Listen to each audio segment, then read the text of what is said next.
On a recent motorcycle trip, I travelled with 5 cameras and somehow it still wasn't enough. Let me introduce you to the DJI Osmo Pocket 4 Pro and let's discuss how I think this could fill in the missing link of my camera travel kit.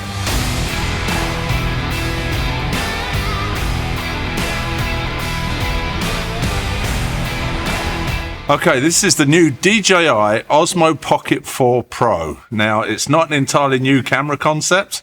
I had the original one back in 2018, but this one here has some features that I think make it stand out from its predecessors.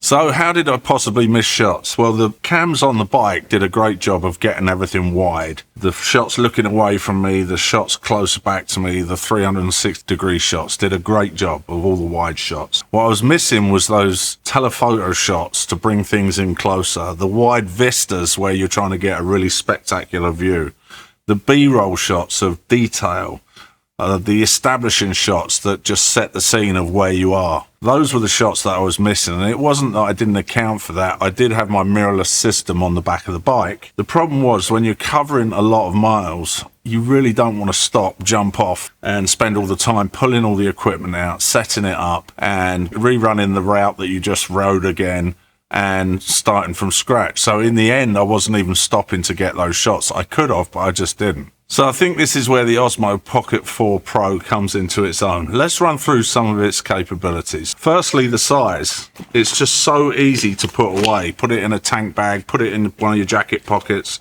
And then there's the start-up time. Look at this for starting up. Pull it out, turn it on, and 1, 2, 3, I'm recording. 2 or 3 seconds and I'm recording. Imagine doing that with a mirrorless camera. You're not going to do it. So the other major thing that makes this different from its predecessors is the dual lenses. So you've got a wide angle lens, which is plenty good enough for getting the vlogging type shots. And then you also have a 60mm medium telephoto and a 3x zoom. So basically between that 20mm and the 60mm, you've got a zoom range of 1 to 3 times in that, an optical zoom range. And if you wanted to go out further, you can go to 12 times zoom, although that is a digital zoom. But it basically gives you from 1 to 12 times zoom, which has never happened before on this type of camera. And to me, this is the biggest point.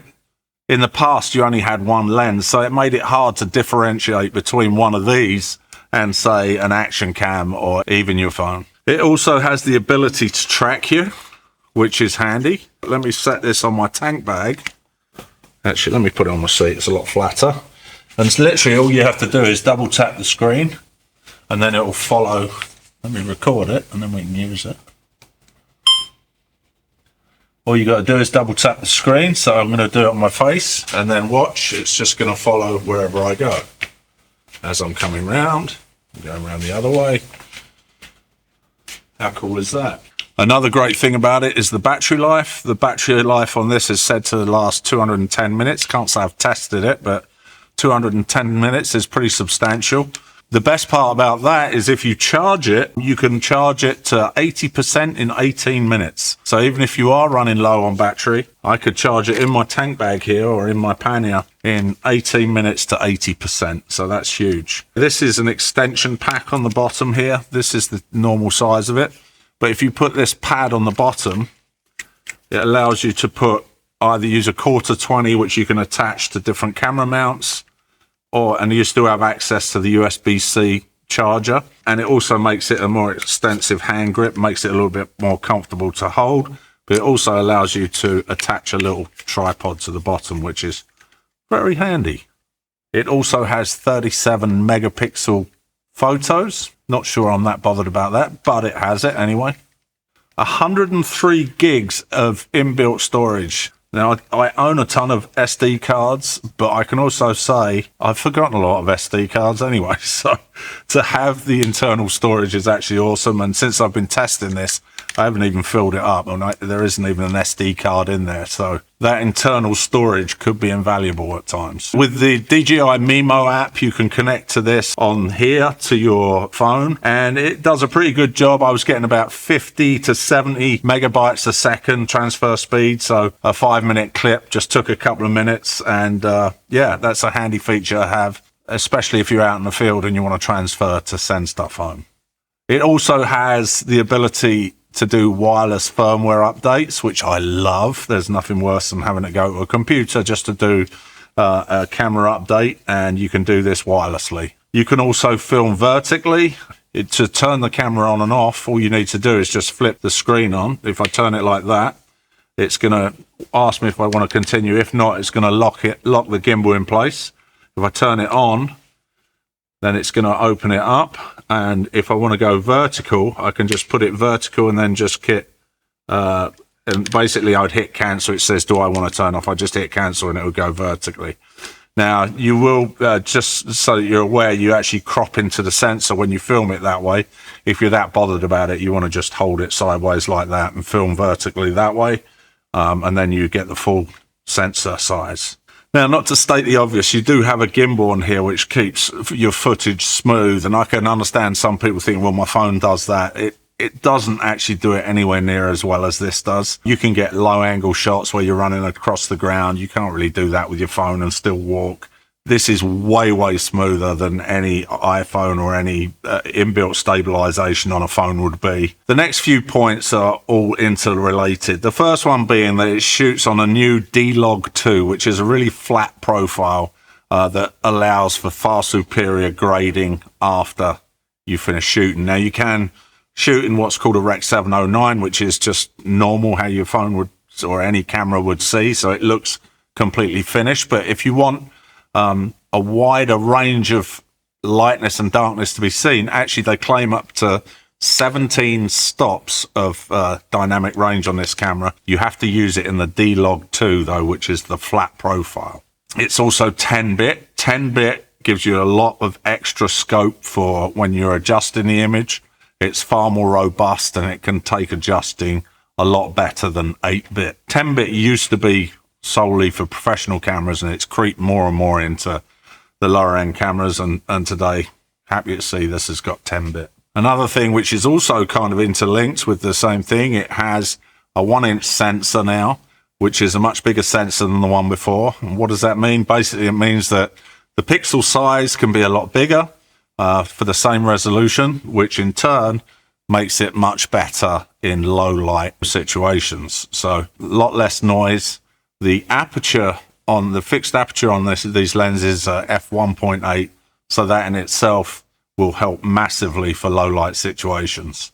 And they also make neutral density filters for these too, if you want to get that beautiful cinematic 180 degree type of footage. Okay, let's cut to a clip that I took earlier today. I tested this camera out as a vlogging style camera and use the neutral densities. Let's go at that clip now. Okay, now we're looking at it in the vlogging mode. I've got the microphone on. How does the audio sound? Link straight away, you just press the link button. I'm shooting at 4K, 24 frames a second. I've got a 64 ND filter on the lens there, and there we go. So I hope that gives you an idea of what it's like with a 64 ND filter, the wide angle lens as we're doing it now, the audio. This is the whole shooting match. I've got the little tripod legs on the bottom. Let me take those off so that you can see. I've got the little extender plate on this tripod leg on the bottom, so it helps me hold it just a little bit further away from myself like that. So yeah, how does it look? Does it look good? Think you could use this for vlogging? Oh, sneaking suspicion it's going to look pretty good. Okay, so here's an interesting scenario. Just supposing you wanted to use the DJI Osmo Pocket Pro as a one and only camera, you could definitely do it. But let's try using that camera in replacement of my studio camera. There we've got the DJI Osmo Pocket. So that's my normal camera there. The Sony FX6, and then this is the DJI Osmo 4 Pro. Okay, so which one do you like better?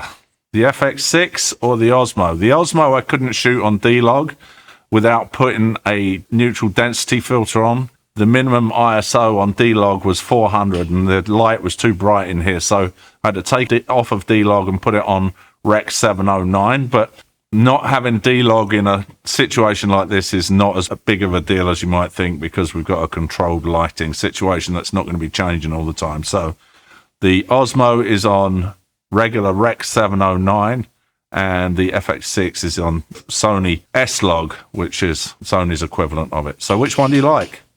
Do you like the FX6 or do you like the Osmo?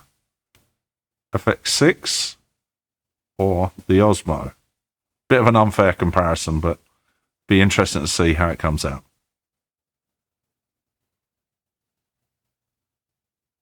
Is it good enough to be a one camera solution? Could you get rid of every other camera and just use that? Maybe. Oh, and this is pretty special. It also has 240 frames per second in 4K. 240 frames per second in 4K. That's pretty impressive. Another production part, which I'm not sure how good this would be for people shooting motovlogs, but it does have inbuilt time code, which means that it has like basically an atomic clock for all intents and purposes. It will lose just like one frame over the day's shooting, so 1/24th of a second, which basically means that you can jam sync, meaning you can get a device that tells multiple devices exactly what time it is. And over the course of a day, it will only wander just one frame over the course of the entire day, meaning that when you put multiple cameras together to edit, they will all line up instantly, automatically. It's more a production feature, but it's got it. So, hey, we'll take it. And if your heart desires, you can actually use this as a webcam too, which is not a bad thing. The cameras typically on computer screens are pretty poor, and you could do a more flattering shot if you wanted to use the longer lens and set it back a bit further. This also has an inbuilt wireless receiver for these tiny little DJI mics, and they're a lot smaller than the old ones. I'm going to try these inside a helmet. I have the other ones, the DJI Mic 2s, which are probably twice this size, and they're a bit big to stick inside a helmet, but I might give these a go. Super small and compact, and it means you don't have to carry an extra wireless receiver. The Osmo Pocket 4 also has a fill light that you can use. It's not super bright, but let's try a bit of footage here. It won't really show because I've got all these lights, but it does help in really low light. Let's turn around where it's darker. You can see with low light, it definitely helps. If I was to cover that up, you can see the difference. Covered, uncovered, covered, uncovered. So definitely good round a campfire or something like that. And definitely better when you're not zoomed in all the way, but let's look at that again. It's actually quite a difference. And this is in a, you know, I'm pretty well lit here. Let's go over somewhere a bit darker. You can see the difference. Definitely worth having. It also has a carrying case that you can put the accessories in, and there is also a remote control. It's a small remote control. Might be good for mounting on handlebars or something like that. It's okay. You can't actually see the image that's coming out of the camera, so it's good for maybe starting and stopping recording, but apart from that, it's got limited use.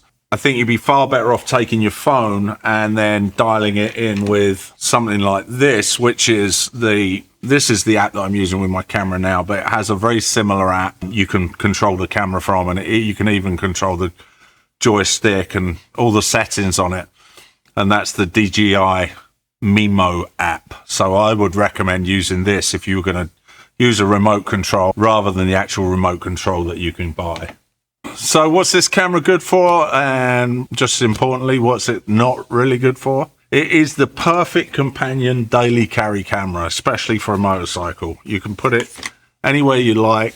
It's easy to use. Let's see how quick it fires up. 1, 2, and it's ready to go. I'm recording already. Want to flip the screen around?